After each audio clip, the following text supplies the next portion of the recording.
Late last week, a completely obvious hoax broke, which led to many on the right to demand a mistrial in the conviction of failed former President Donald Trump. What was it that happened? What happened that caused this?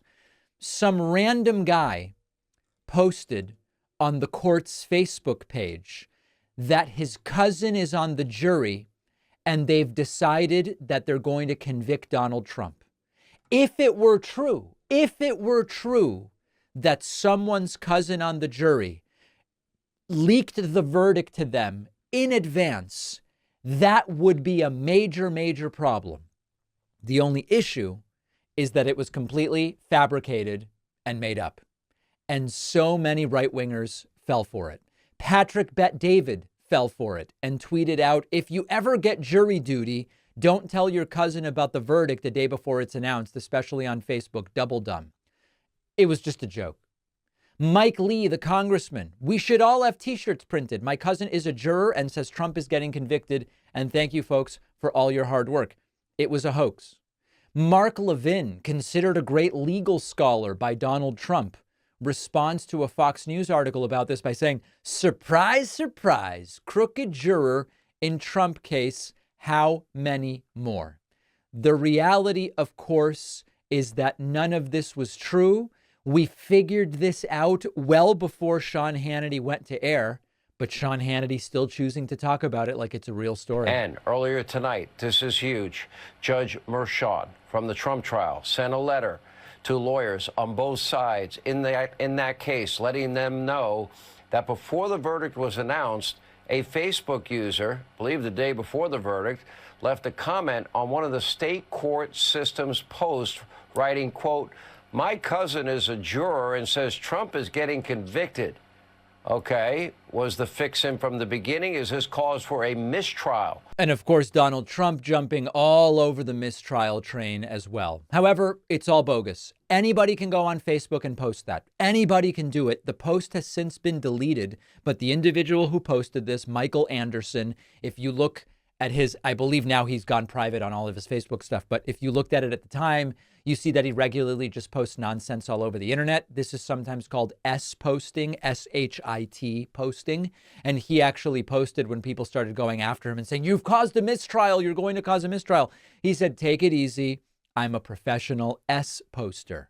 In internet culture, S-posting or trash posting is the act of using an online forum or social media page to post content that is of aggressively, ironically, and trollishly poor quality. S-posts are generally intentionally designed to derail discussions or cause the biggest reaction with the least effort. It may even sometimes be orchestrated as part of a coordinated flame war to render a website unusable by regular visitors.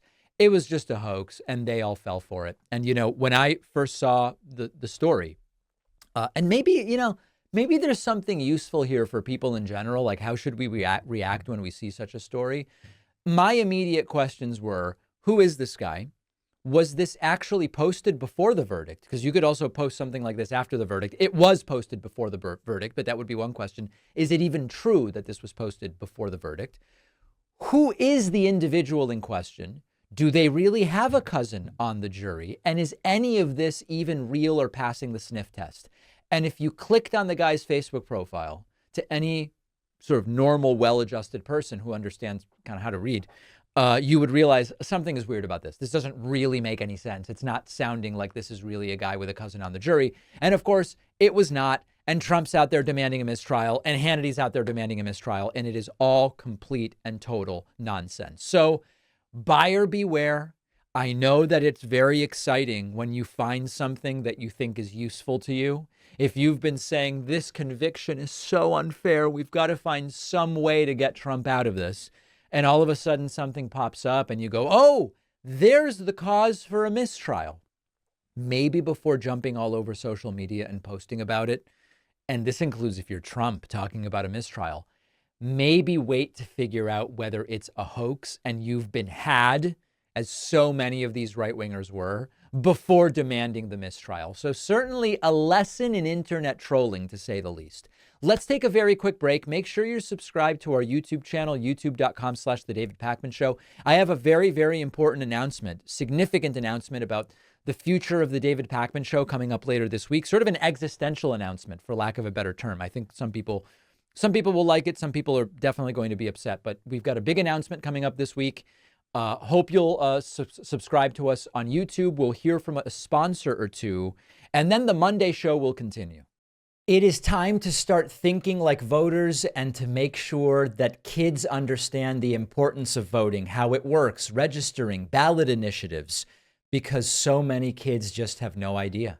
That's why I wrote the new children's book, Think Like a Voter. I can think of no better time and no more important group of folks to try to reach. The book is now available at davidpakman.com/book, where, by the way, you can get the first 2 books in the series as well.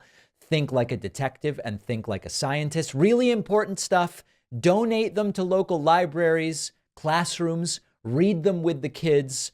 davidpakman.com/book.